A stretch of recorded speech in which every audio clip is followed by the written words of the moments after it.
ready. Corey?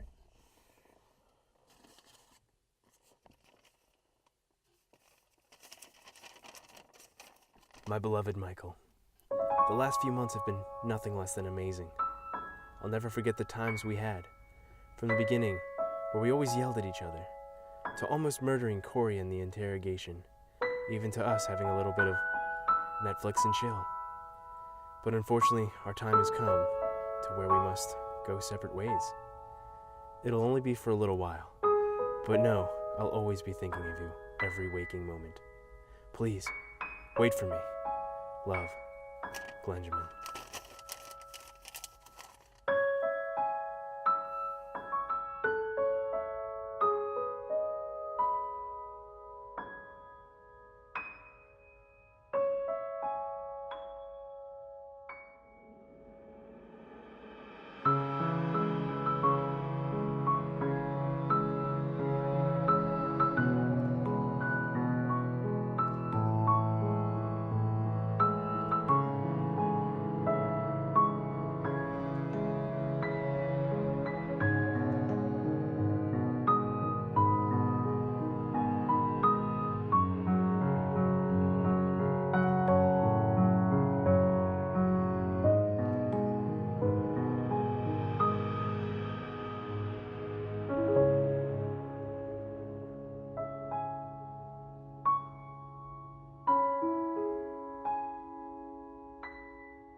They're gone.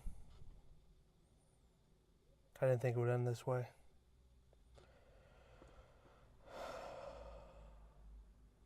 But I must move forward. So I watched Manchester by the Sea today. For those of you who don't know, it stars Casey Affleck, Michelle Williams, Kyle Chandler, and a bunch of other actors who I know, but I don't remember their names. The story's about this guy whose brother dies suddenly and kind of has to take care of all of his affairs, but his brother left behind a son who he is now the guardian of. So the entire movie is essentially about him deciding whether or not he can take care of the kid or if it's best if someone else does. And it is a really tragic movie, like more so than just the brother dying.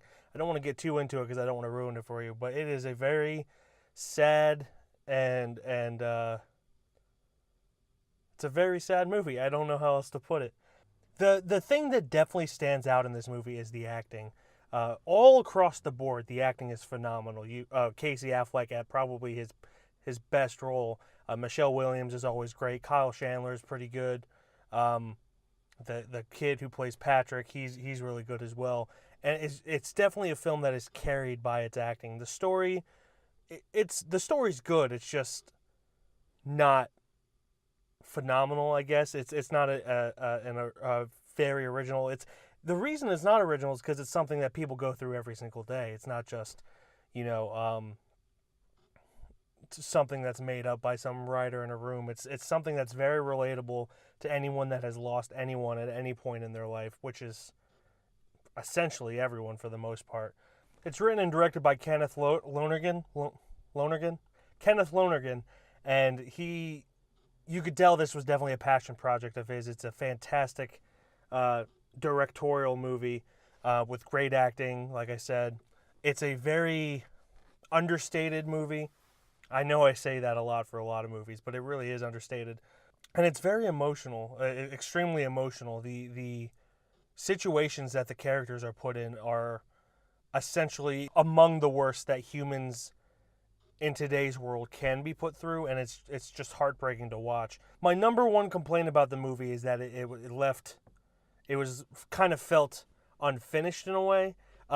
not in necessarily a bad way. It's just I wanted there to be more, and we weren't given more as the audience. And that's the director's choice, and I understand that. It's probably what his vision was. It's one of the few movies that ends that way that I actually wanted more, though. Probably because I was so engrossed with the characters and wanted to know more about them and what happens to them. That is a feat for a writer to achieve, that you love the character so much you just want to know more about them. And it's essentially the greatness of the movie is the one thing it doesn't make any sense, but the one thing I didn't like about it, because I loved it so much, I wanted it to keep going, and it doesn't, because it's a movie and movies have ends.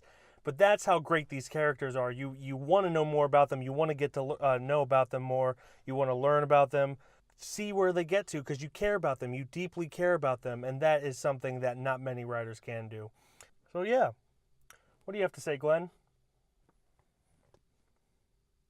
Oh, it's just an awesome movie that's so awesome, and it's awesome and stuff. I'm Glenn. Very profound, Glenn. What about you, Corey? Puns are fun. I'm Corey.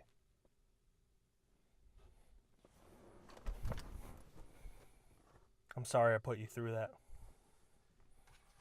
But these are the replacements.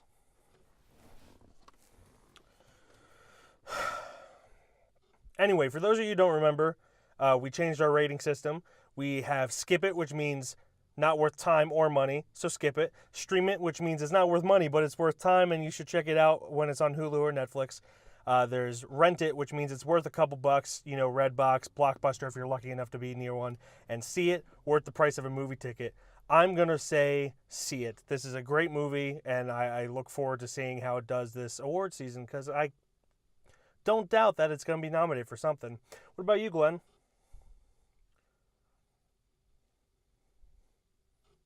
They're paper. Thanks for watching that video. I apologize for how stupid these puppets are. But if we're honest, this kind of looks like Glenn and this kind of looks like Corey. So, deal with it.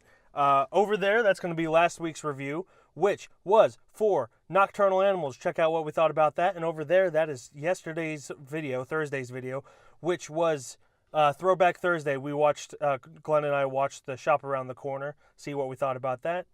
Check it out for yourself. It's a pretty fun Christmas movie. Under My Face is Twitter, Facebook, Instagram. You know what to do with those. Check it out. See what's going on in our Facebook and Twitter and Instagrams, stuff like that. Under that is the like, dislike, and subscribe button. You know what to do with those. Like, dislike, subscribe.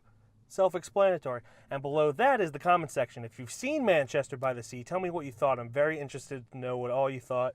Glenn and Corey, when you finally do go to see it, tell me what you think down below. Thanks for watching again, and have a great day. Bye.